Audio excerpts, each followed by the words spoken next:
आज आपण कोळंबी रस्स्याची रेसिपी पाहणार आहोत।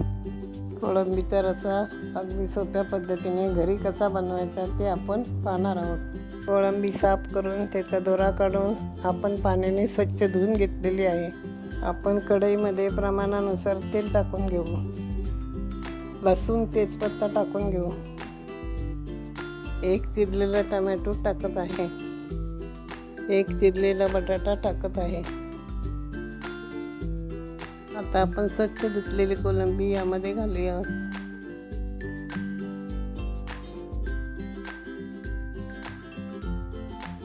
एक चमचा हळद घालूया।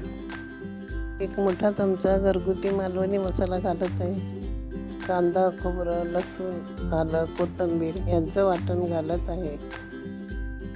चवीनुसार मीठ घालूया। व्यवस्थित मिक्स करू। प्रमाणानुसार पाणी टाकून घेऊ। मसाला कमी वाटला म्हणून मी थोडा मसाला टाकत आहे।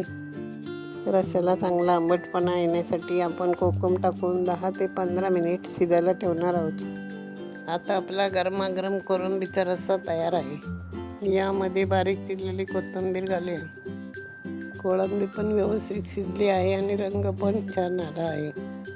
गरमागरम भात भाकरी सोबत हा रस्सा चविष्ट लागतो। जर तुम्हाला ही रेसिपी आवडली असेल तर चॅनल सबस्क्राईब करा। पुन्हा भेटू अशाच एखाद्या छान रेसिपी सोबत।